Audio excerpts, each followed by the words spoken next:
기억은 흐르지만 역사는 남는다. 라디오 극장 시작합니다.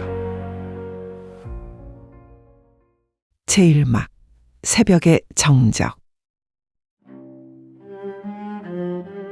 1961년 5월 16일 서울의 새벽은 그 어느 때보다 고요하다. 그러나 그 정적 속에서 역사의 수레바퀴는 이미 굴러가기 시작했다. 한강 다리 위로 군용 트럭들이 줄지어 북상한다. 병사들의 군화가 아스팔트를 밟는 소리, 그 소리는 잠든 서울 시민들의 귀에는 닿지 않는다. 중앙청 앞 광장, 일제가 남기고 간 그 건물 앞에 수백 명의 병사들이 도열해 있다. 그들 사이로 한 사람이 걸어 나온다. 육군소장 박정희. 그의 표정은 굳어 있고 눈빛은 어둠 속에서도 날카롭다. 시작하게. 이 한마디와 함께 대한민국의 운명이 갈린다. 헌정은 중단되고 국회는 해산된다. 장면 정권은 하룻밤 사이에 무너지고 군인들이 권력의 중심에 선다. 훗날 이 새벽을 혁명이라 부르는 이들이 있고 쿠데타라 부르는 이들이 있다. 역사는 그 이름을 아직 정하지 못했다. 다만 확실한 것은 이 순간부터 대한민국은 다른 길을 걷게 된다는 것이다. 새벽 5시 KBS 라디오 송신소에서 혁명 공약이 울려 퍼진다.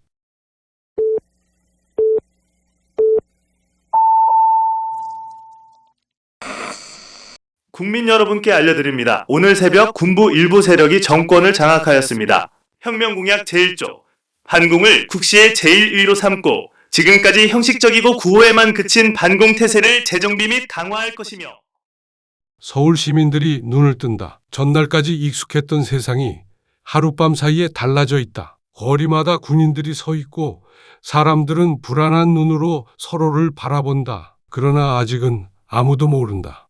이 새벽이 시작일 뿐이라는 것을. 군복을 입은 그 사람이 언젠가 군복을 벗고 대통령 선거에 나서게 될 것이라는 것을. 제2막 군정의 정점. 5.16 이후 나흘째 군사혁명위원회는 국가재건 최고회의로 이름을 바꾼다. 초대 의장은 육군참모총장 장도영 중장. 그러나 실권은 부의장 박정희의 손에 있다. 중앙청 2층 대회의실. 기다란 회의 탁자 양쪽으로 군복 입은 장교들이 앉아있다. 담배 연기가 1000장 가까이 피어오르고 탁자 위에는 서류 더미가 쌓여있다.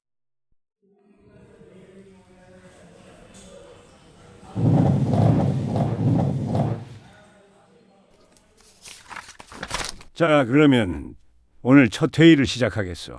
각 부처 현황 보고부터 들읍시다. 예, 의장님. 내무부 현황입니다. 전국 경찰이 군 지휘하에 편입되었고 주요 도시의 계엄령이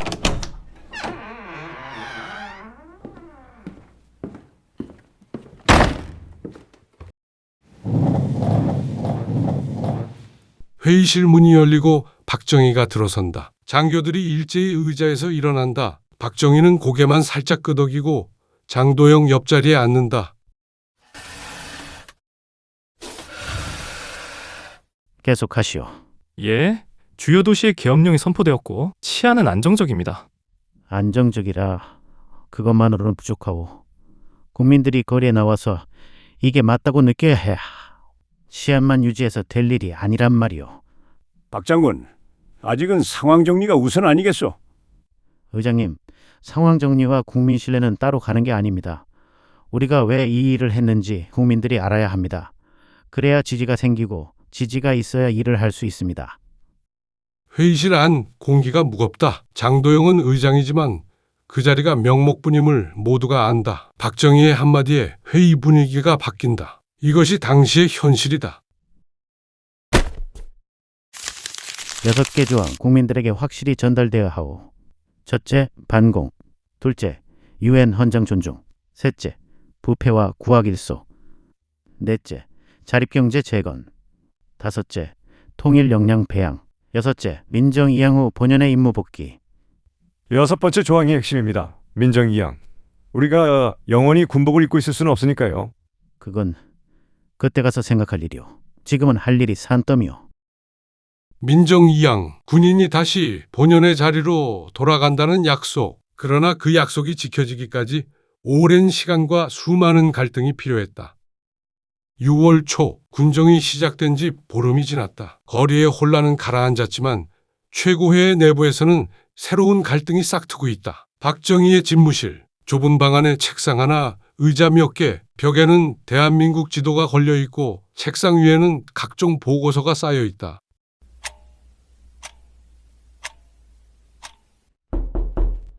각하, 잠시 말씀드려도 되겠습니까? 들어오게. 장도영 의장과 일부 장교들 사이에서 불만의 목소리가 있습니다. 무슨 불만인가? 혁명공약 6번째 조항 민정 이양 문제입니다.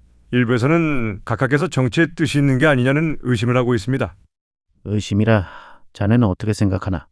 저는 각하의 뜻을 따르겠습니다. 다만 상황이 녹록지 않습니다. 미국도 지켜보고 있고 국내 여론도 민정 이양을 원하고 있습니다. 종필이, 자네 우리가 왜 이 일을 했는지 알지? 나라를 바로잡기 위해서입니다. 그래, 바로 잡기 위해서야. 근데 바로 잡으려면 시간이 필요해. 몇 달 해보고 자, 끝났습니다 하고 돌아갈 수 있는 일이 아니란 말이야. 그렇다면 아직은 모르겠어. 정치에 뜻이 있냐고? 글쎄, 정치가 뭔지도 모르겠고, 다만 확실한 건 지금 이 상태로는 안 된다는 거야. 국민들은 배고파, 경제는 엉망이야. 그걸 누가 해결할 건데? 박정희의 눈이 창밖을 향한다. 중앙청 담장 너머로 보이는 서울 거리. 아이들이 맨발로 뛰어다니고 노인들이 길가에 쪼그려 앉아 있다. 가난, 그것이 1961년 대한민국의 현실이다.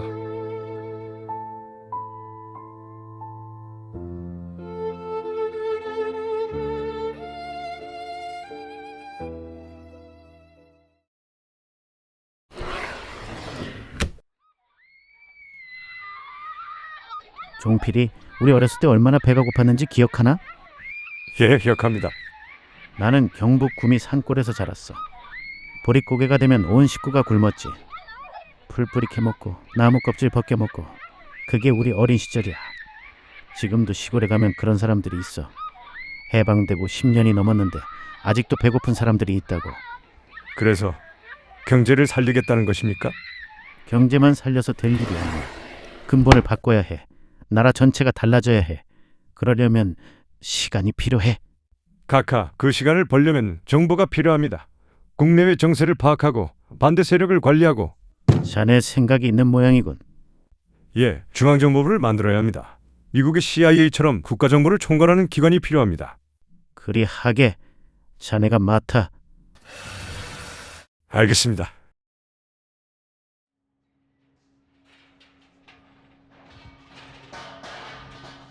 이 대화가 끝난 후 열흘 뒤 1961년 6월 10일 대한민국 중앙정보부가 창설된다. 초대부장은 김종필 중령, 35살의 젊은 장교가 국가정보기관의 수장이 된다. 1961년 6월 10일 서울 남산 기슭 대한민국 중앙정보부가 공식 출범한다. 남산은 예로부터 서울의 중심을 지키는 산이다. 조선시대에는 봉화대가 있었고 일제시대에는 조선 신궁이 있었다. 이제 그 자리에 새로운 권력이 들어선다.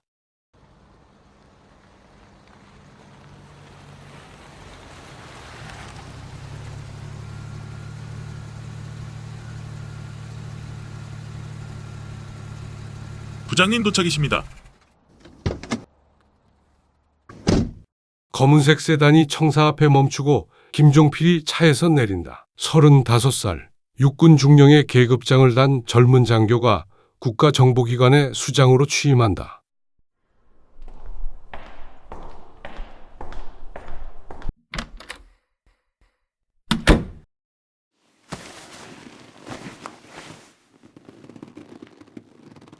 부장님, 현재 인원은 500명 수준입니다. 시설과 장비는 아직 미비한 상태이고. 인원은 늘려야 하고 시설도 확충해야 해. 그러나 가장 중요한 건 사람이야. 쓸만한 인재를 모아. 알겠습니다. 그리고 장도영 의장 측에서 우려의 목소리가 있습니다. 정보부의 권한이 너무 크다고. 권한이 크다? 권한이 커야 일을 하지. 우리가 뭘 하려고 이 조직을 만들었는데? 국가 안보를 위해서입니다. 그래, 국가안보. 그리고 혁명의 완수. 그것이 우리의 임무야. 장도영 의장이든 누구든 그 앞에서는 양보할 수 없어. 중앙정보부. 그것은 단순한 정보기관이 아니었다. 국내 정치 사찰, 대북 첩보, 대외 공작까지 막강한 권한을 가진 조직이었다. 훗날 이 조직은 남산이라 불리며 공포와 권력의 상징이 된다. 그 시작은 이날이다. 박 장군께서 나를 믿으셨다. 그 믿음을 저버릴 수는 없어.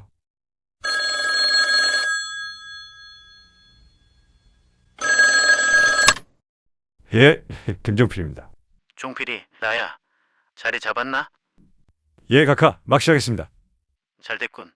첫 번째 과제가 있네. 말씀하십시오. 장도영 의장, 그 사람 주변을 살펴봐. 이상한 움직임이 없는지. 알겠습니다, 각하.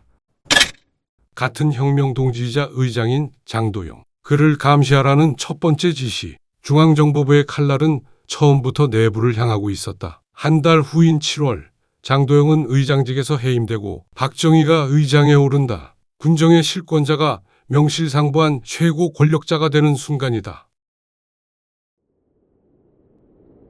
1962년 초 5.16 이후 1년 반이 지났다. 박정희는 국가재건 최고회 의장으로서 사실상 대한민국의 최고 권력자다. 그러나 안팎의 압력이 거세다. 미국은 민정이양을 요구하고 국내에서도 민주화 요구가 높아진다.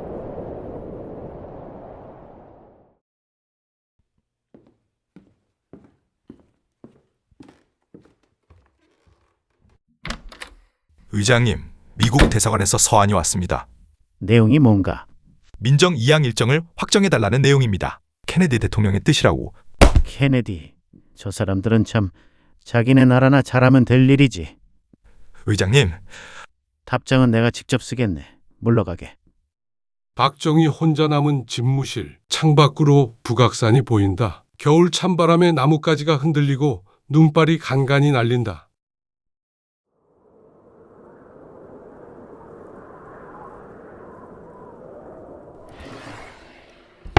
민정이양 군복을 벗으란 얘기 아닌가?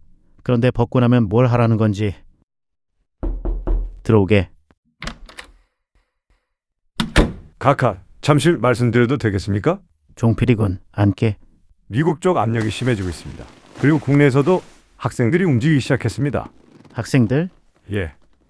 대학가에서 민주화 요구 시위가 있었습니다. 아직은 소규모지만 확산될 조짐이 있습니다. 그래. 4.19가 일어난 지 겨우 2년인데 사람들이 또 그런 분위기가 되었군. 각하, 결단을 내리셔야 할 때가 온 것 같습니다. 결단이라 자네 생각은 뭔가? 두 가지 길이 있습니다. 하나는 약속대로 민정이양을 하고 군으로 돌아가는 것. 하나는 다른 하나는? 군복을 벗고 직접 정치에 나서는 것입니다.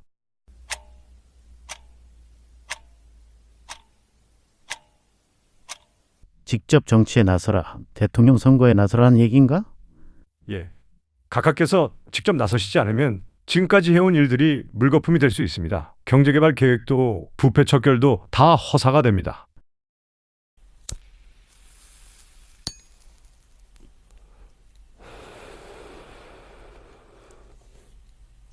쉽지 않은 길이야. 군인이 정치에 나서면 역사가 어떻게 평가할지 모르겠어. 역사는 결과로 평가합니다. 의장님께서 이 나라를 잘 이끌어 가시면 그것이 곧 역사입니다. 윤보선 대통령은 어떻게 되는 건가? 윤 대통령께서는 이미 각하와 불편한 관계입니다. 내년 선거에 출마하실 것으로 보입니다. 경쟁이 될 것입니다. 알았네. 좀 더 생각해 보겠어. 이 대화 이후 박정희는 깊은 고민에 빠진다. 군인으로 남을 것인가, 정치인이 될 것인가. 그 선택 앞에서 그는 밤잠을 설치기 시작한다. 1962년 3월 청와대 접견실, 대통령 윤보선과 최고회의 의장 박정희가 마주 앉는다. 두 사람 사이에는 찻잔이 놓여 있지만 분위기는 차갑다. 윤보선은 5.16 이후에도 대통령직을 유지하고 있었다. 그러나 실권은 없었다. 명목상의 국가 원수일 뿐이었다. 박 의장, 오늘 만나자고 한 건 다름이 아니라 민정이양 문제를 확실히 해두고 싶어서요. 말씀하십시오. 대통령 각하. 혁명 공약에서 민정이양을 약속했소. 그 약속을 지킬 생각이 있는 겁니까? 없는 겁니까? 약속은 지킬 것입니다. 언제요? 1963년입니다. 내년에 선거를 실시하겠습니다. 그건 알겠소. 그런데 한 가지 묻겠소. 박 의장 본인은 어떻게 할 생각이오? 무슨 말씀이십니까? 선거를 실시한다면 박 의장도 출마할 생각이오? 아직 결정한 바 없습니다. 군인이 정치에 나서면 안 돼요. 그건 민주주의의 원칙에 어긋나는 일이오. 대통령 각하 민주주의라 하셨습니까? 지난 정권에서 민주주의가 제대로 작동했습니까? 부패와 무능으로 나라가 어떻게 되었습니까? 그건 그렇다고 해서 군인이 총칼로 정권을 잡는 것이 정당화되지는 않소. 저도 압니다. 정당화될 수 없다는 것을요. 하지만 누군가는 해야 했습니다. 아무도 하지 않으면 이 나라는 망했을 것입니다. 박 의장, 나는 당신을 이해하려고 노력했소. 하지만 받아들이기 어렵소. 군인은 군인의 본분이 있소. 정치는 정치인에게 맡기시오. 대통령 각하의 말씀 잘 알겠습니다. 하지만 저는 이 나라가 바로 서는 것을 볼 때까지는 물러나지 않을 것입니다. 그것이 제가 할 수 있는 일이라면 하겠습니다. 그렇다면 내년 선거에서 맞붙게 되겠군요. 그리 될 수도 있겠습니다.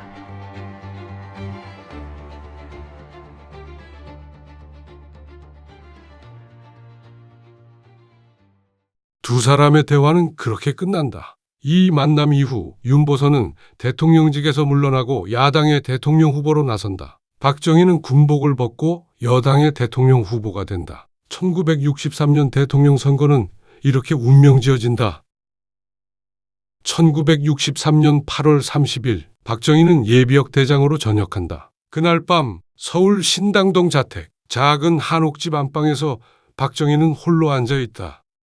그의 앞에는 군복이 놓여 있다. 30년 가까이 입어온 군복. 일제시대 만주군관학교 시절부터 오늘까지 그 군복이 이제 역사가 된다.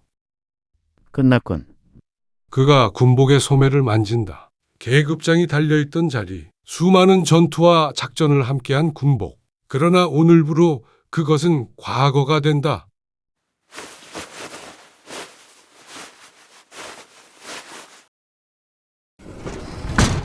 여보, 앉자고 뭐하오? 잠이 안 와서요. 마음이 무거우세요? 무겁다고 해야 하나 허전하다고 해야 하나 모르겠소. 군복을 벗으시니까 그러시겠죠. 오래 입으셨으니까요. 20년이 넘었어. 군인으로 산 세월이 더 길어.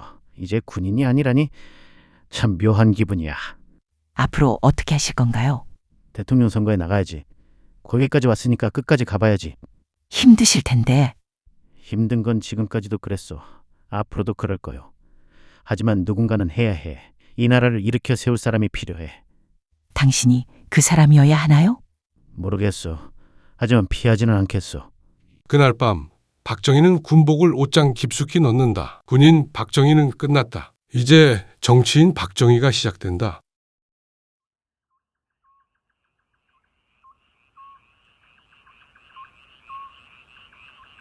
내일부터 선거운동이시죠? 그렇소. 내일부터 전국을 돌아야 해. 국민들 앞에 서야 해. 무슨 말씀을 하실 건가요? 가난에서 벗어나게 해주겠다고 해야지. 잘 살아보자고 해야지. 그거밖에 내가 할 수 있는 약속이 없으니까.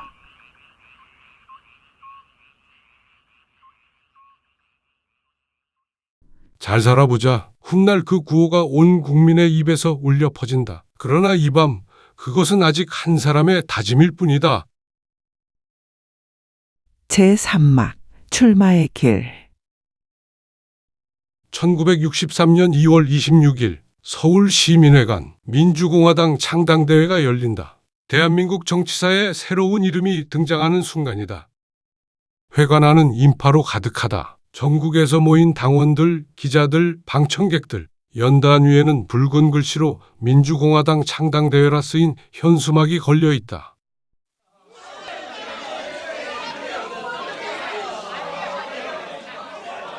지금부터 민주공화당 창당대회를 시작하겠습니다.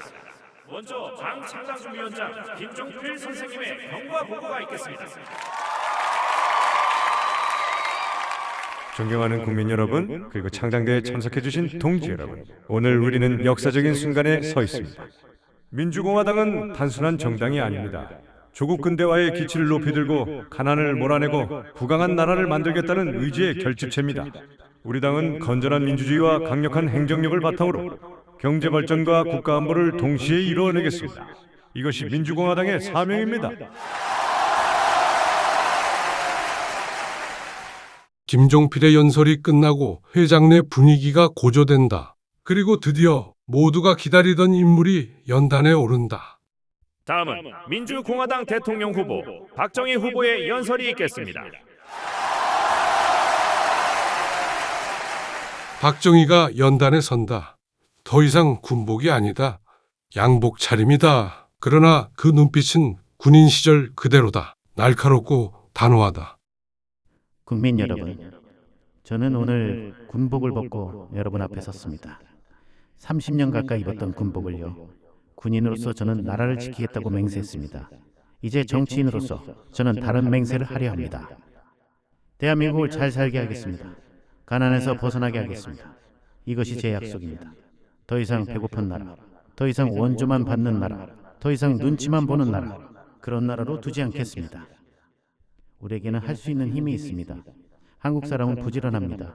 한국 사람은 똑똑합니다. 한국 사람은 참을 줄 압니다. 이 세 가지만 있으면 못할 일이 없습니다. 저를 믿어주십시오.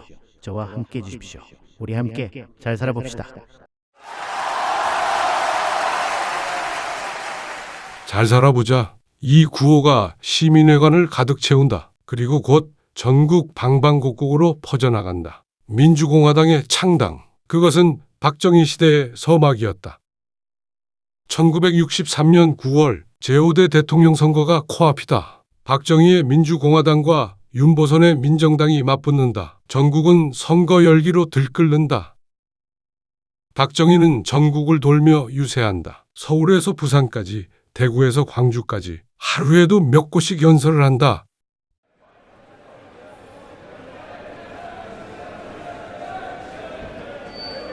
여러분, 잠시 후 민주공화당 박정희 후보께서 연설하시겠습니다. 모여주십시오. 충청도 어느 시골 마을. 장터에 간이연단이 설치되어 있다. 농민들이 하나둘 모여든다. 삿갓을 쓴 노인, 아이를 업은 아낙네, 일손을 멈춘 젊은이들. 여러분 고맙습니다. 바쁘신데 이렇게 나와주셔서요. 뭘 해준다고 그러는겨? 네 어르신, 좋은 질문입니다. 제가 해드릴 일을 말씀드리겠습니다. 첫째, 농촌에 전기를 넣겠습니다. 밤에 등잔불 켜고 사는 거 이제 그만해야지요. 전기가 들어온다고? 정말이요? 둘째, 도로를 닦겠습니다. 비 오면 질퍽해서 못 다니는 그런 길 말고 포장도로를요. 셋째, 공장을 짓겠습니다. 젊은이들이 농촌 떠나 서울로 가는 거 막아야죠. 고향에서 일할 수 있게 해드리겠습니다. 저는 약속을 지키는 사람입니다. 못 지킬 약속은 안 합니다. 이 세 가지 반드시 해드리겠습니다. 저를 믿어주십시오. 그래 우리도 잘 살아봐야지. 잘 살아보자. 시골 장터에서 울려 퍼지는 함성. 잘 살아보자. 그것은 단순한 선거구호가 아니었다. 수십 년간 가난에 시달려온 사람들의 간절한 소망이었다. 1963년 10월 15일 제5대 대통령 선거일, 이른 아침부터 전국의 투표소에 긴 줄이 늘어선다. 서울의 한 투표소, 양복 차림의 박정희가 투표를 한다. 기자들의 카메라 플래시가 터진다. 박 후보님, 당선 확신하십니까? 그건 국민 여러분이 결정하실 일입니다. 저는 최선을 다했습니다. 같은 시각 다른 투표소에서 윤보선도 투표를 한다. 두 후보의 운명이 국민의 손에 달려있다. 해가 지고 투표가 마감된다. 개표가 시작된다. 전국의 라디오에서 개표 상황이 생중계된다. 현재까지 개표 결과를 알려드립니다. 민주공화당 박정희 후보 320만 표, 민정당 윤보선 후보 310만 표입니다. 접전이 계속되고 있습니다. 밤새 개표가 진행된다. 박정희는 서울 자택에서 라디오를 들으며 결과를 기다린다. 최종 개표 결과를 알려드립니다. 기호 1번 민주공화당 박정희 후보 470만 2640표, 기호 2번 민정당 윤보선 후보 454만 6614표. 박정희 후보가 약 15만 표 차이로 당선되었습니다. 15만 표, 전체 유권자의 1.5% 차이. 아슬아슬한 승리였다. 그러나 승리는 승리다. 군인 박정희는 이제 대한민국 제5대 대통령 당선인이 되었다. 애기였군. 이제 진짜 시작이야. 그날 새벽 박정희는 창밖을 바라본다. 동이 트고 있다. 새로운 하루가 밝아온다. 새로운 대한민국이 시작되려 한다. 서울에서 4시간 비포장도로를 달려온 차가 마을 어귀에 멈춘다. 박정희가 차에서 내린다. 11월의 농촌. 추수가 끝난 논에는 볏짚만 남아있다. 초가지붕 집들이 옹기종기 모여있고 마당에서는 연기가 피어오른다.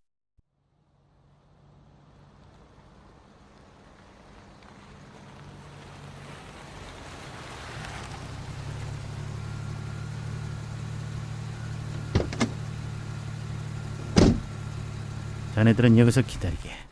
나 혼자 돌아보겠어. 당선인께서 혼자 가시면? 괜찮아. 내 고향 근처야. 어릴 때 보던 풍경이야. 박정희가 마을 안으로 걸어간다. 골목길 양쪽으로 낮은 돌담이 이어져 있다. 아이들이 맨발로 뛰어다니고 할머니가 우물가에서 물을 깃고 있다.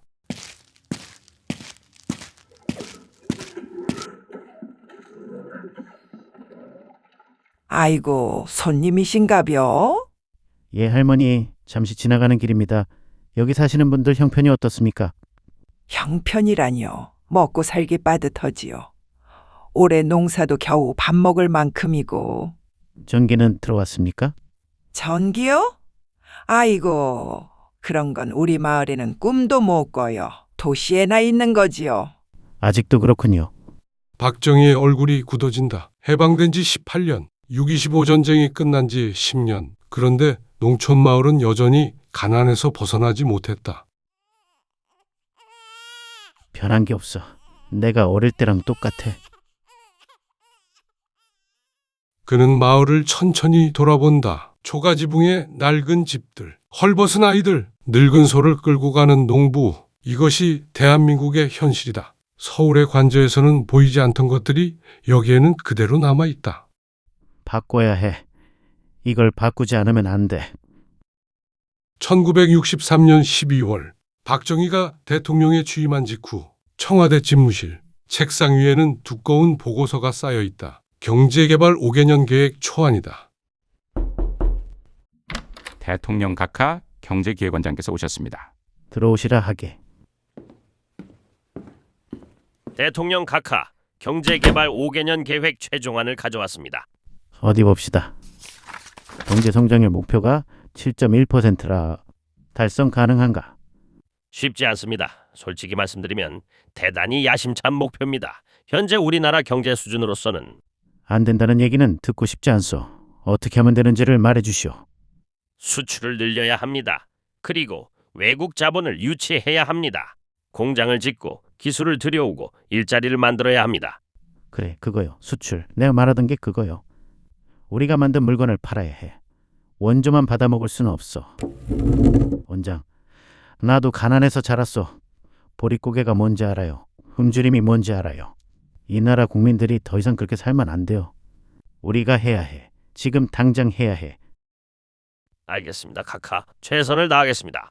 최선이 아니라 반드시 해야 해. 실패하면 안 돼요. 이건 나라의 운명이 걸린 일이요. 이 대화가 있은 후 경제개발 5개년 계획이 확정된다. 1962년 1월 1일부터 시작된 제1차 계획은 1966년까지 5년간 추진된다. 목표는 단순하고 명확하다. 가난에서 벗어나자, 잘 살아보자. 1964년 초 울산, 한국 최초의 대규모 공업단지가 건설되기 시작한다. 기공식장, 박정희 대통령이 삽을 들고 서 있다. 그의 뒤로 황량한 들판이 펼쳐져 있다. 그러나 그 들판에 곧 공장들이 들어설 것이다.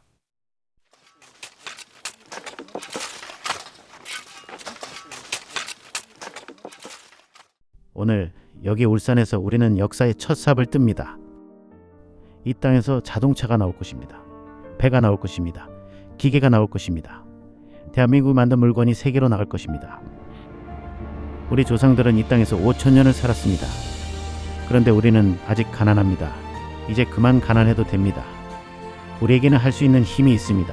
근면하고 성실하고 똑똑한 우리 국민이라면 못할 일이 없습니다. 여러분, 잘 살아봅시다. 우리 함께 잘 살아봅시다. 잘 잘 살아보자. 잘 살아보자. 그 구호가 울산 벌판을 가득 채운다. 이날의 첫 삽이 훗날 현대자동차 공장이 되고 현대중공업 조선소가 된다. 한국 경제 기적의 첫걸음이 여기서 시작된다. 물론 그것은 먼 훗날의 이야기다. 이 순간 박정희 앞에는 황량한 들판만이 있을 뿐이다. 그러나 그는 믿었다. 이 땅에서 기적이 일어나리라고. 아니, 기적을 일으키겠다고. 군인이 정치에 나서는 것이 옳았는가? 총칼로 정권을 잡는 것이 정당화될 수 있는가? 민주주의의 원칙은 지켜졌는가? 이 물음들에 대한 답은 역사가 아직 내리지 못했다. 어쩌면 영원히 내리지 못할지도 모른다. 다만 확실한 것이 있다. 그가 외쳤던 잘 살아보자라는 구호가 수십 년 후 현실이 되었다는 것. 세계 최빈국이었던 대한민국이 세계 10위권의 경제 대국이 되었다는 것. 그러나 그 과정에서 희생된 것들도 있었다. 민주주의, 인권, 자유. 빛이 있으면 그림자도 있는 법이다. 역사는 늘 그렇게 빛과 그림자를 함께 안고 간다. 역사 라디오 극장 군복을 벗고 나라를 들다. 여기서 마칩니다. 끝까지 들어주셔서 감사합니다.